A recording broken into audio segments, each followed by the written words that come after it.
ये मंत्र सुनते ही आपका शत्रु, बुरी नज़र, काला जादू, वशीकरण सब खत्म हो जाएगा। भगवान नरसिंह का वो शक्तिशाली मंत्र है जो शत्रुओं को पराजित करने और जीवन में शांति पाने के लिए किया जाता है। नरसिंह भगवान विष्णु का चौथा अवतार माने जाते हैं, जिनका उद्देश्य भक्त प्रहलाद की रक्षा के लिए राक्षस हिरण्यकश्यपु का वध करना था। उनके इसी क्रोधमय और शक्तिशाली स्वरूप की पूजा शत्रुओं से मुक्ति पाने के लिए की जाती है। ये मंत्र भगवान नरसिंह को समर्पित है, जो विष्णु के उग्र और शक्तिशाली अवतारों में से माने जाते हैं। इस मंत्र का विशेष महत्व शत्रु के भय, बाधाएं और बुरी शक्तियों से रक्षा करना है। इस मंत्र का अर्थ है, मैं भगवान नरसिंह को नमन करता हूँ जो शत्रुओं की शक्ति को नष्ट करने वाले हैं। इस मंत्र का आपको नियमित जाप करना है। ये मंत्र केवल बाहरी शत्रुओं से नहीं बल्कि आंतरिक बुरी शक्तियों, भय और आत्मसंयम को भी सहायता देता है। तो चलिए वीडियो को शुरू करते हैं। वीडियो शुरू करने से पहले वीडियो अच्छी लगे तो वीडियो को लाइक करें, शेयर करें और चैनल को सब्सक्राइब करें। ये मंत्र आपको 108 बार जप करना है और कमेंट्स में ये मंत्र आपको ज़रूर लिखना है। ओम ह्रूम नरसिंहाय शत्रुबल विदिनार्य नमः। ओम ह्रूम नरसिंहाय शत्रुबल विदिनार्य नमः। ओम ह्रूम नरसिंहाय शत्रुबल विदिनार्य नमः। ओम ह्रूम नरसिंहाय शत्रुबल विदिनार्य नमः। ओम ह्रूम नरसिंहाय शत्रुबल विदिनार्य नमः। ओम ह्रूम नरसिंहाय शत्रुबल विदिनार्य नमः। ओम ह्रूम नरसिंहाय शत्रुबल विदिनार्य नमः। ओम ह्रूम नरसिंहाय शत्रुबल विदिनार्य नमः। ओम ह्रूम नरसिंहाय शत्रुबल विदिनार्य नमः। ओम ह्रूम नरसिंहाय शत्रुबल विदिनार्य नमः। ओम ह्रूम नरसिंहाय शत्रुबल विदिनार्य नमः। ओम ह्रूम नरसिंहाय शत्रुबल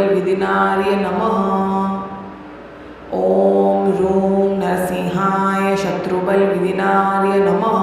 ओम ह्रूम नरसिंहाय शत्रुबल विदिनार्य नमः। ओम ह्रूम नरसिंहाय शत्रुबल विदिनार्य नमः। ओम ह्रूम नरसिंहाय शत्रुबल विदिनार्य नमः। ओम ह्रूम नरसिंहाय शत्रुबल विदिनार्य नमः। ओम ह्रूम नरसिंहाय शत्रुबल विदिनार्य नमः। ओम ह्रूम नरसिंहाय शत्रुबल विदिनार्य नमः। ओम ह्रूम नरसिंहाय शत्रुबल विदिनार्य नमः। ओम ह्रूम नरसिंहाय शत्रुबल विदिनार्य नमः। ओम ह्रूम नरसिंहाय शत्रुबल विदिनार्य नमः। ओम ह्रूम नरसिंहाय शत्रुबल विदिनार्य नमः। ओम ह्रूम नरसिंहाय शत्रुबल विदिनार्य नमः। ओम ह्रूम नरसिंहाय शत्रुबल विदिनार्य नमः। ओम ह्रूम नरसिंहाय शत्रुबल विदिनार्य नमः। ओम ह्रूम नरसिंहाय शत्रुबल विदिनार्य नमः।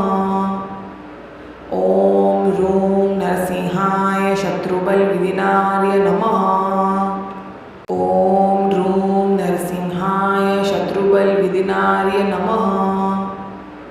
ओम ह्रूम नरसिंहाय शत्रुबल विदिनार्य नमः। ओम ह्रूम नरसिंहाय शत्रुबल विदिनार्य नमः। ओम ह्रूम नरसिंहाय शत्रुबल विदिनार्य नमः। ओम ह्रूम नरसिंहाय शत्रुबल विदिनार्य नमः। ओम ह्रूम नरसिंहाय शत्रुबल विदिनार्य नमः। ओम ह्रूम नरसिंहाय शत्रुबल विदिनार्य नमः। ओम ह्रूम नरसिंहाय शत्रुबल विदिनार्य नमः। ओम ह्रूम नरसिंहाय शत्रुबल विदिनार्य नमः।